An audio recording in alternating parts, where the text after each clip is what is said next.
రైతులను రాజును చేసినాం, మహిళలను కోటీశ్వర్లను చేసినాం, పొలగాన్లకు ఏడాదినే 60,000 కొలువులు ఇచ్చినాం, 6 గ్యారంటీలు అమలు చేసినాం.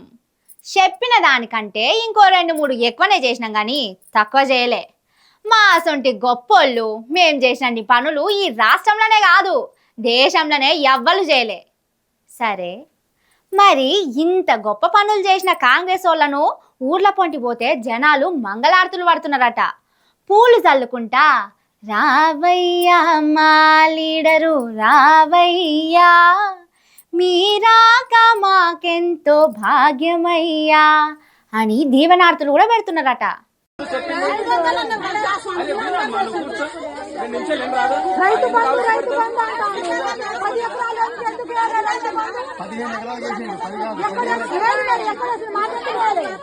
రెండు నిమిషాలు వినండమ్మా, మీకోసం అధికారులు వచ్చారు.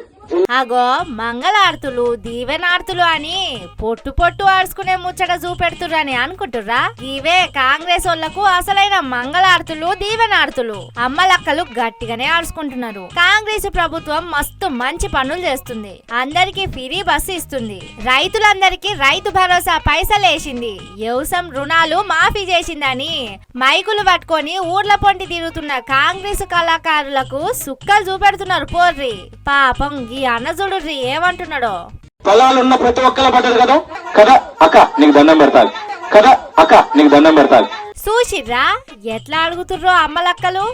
ఎటువాయే తమ్మి, ప్రతి మహిళకు 2,500 ఇస్తా అంటిరి, 500కే గ్యాస్ బుడ్డ అంటిరి, 2,000 పింఛనును 4,000 చేస్తా అంటిరి.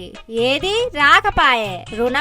రుణమాఫీ అని మీరు ప్రచారం చేసుకుంటారు గాని అవి ఒకలకాయే ఒకలకు కాకపాయే. కేసీఆర్ ఉన్నప్పుడు అందరికి రైతు బంధు పైసలు పడేయి. కాంగ్రెస్ వచ్చినాక 3 మాటల ఎగ్గొట్టి ఈ తేప కూడా అందరికి రాకపాయే. అసలు మీరేం చేసిర్రని ఊర్ల పొంటికి సంబరాలు చేస్తుర్రని ఇయ్యర మయ్యర ఆర్సుకురు పోర్రి.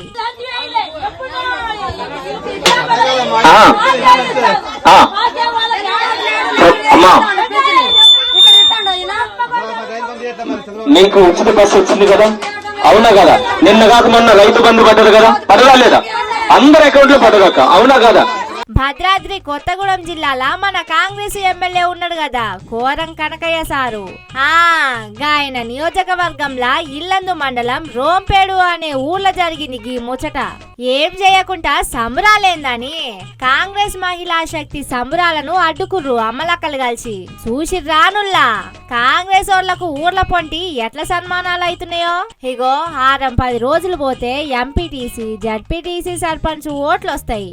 ఇక ఇసొంటి సన్మానాలు మంగళారతులు దీవెనార్తులు మస్తు చూడొచ్చు మనం రేపు.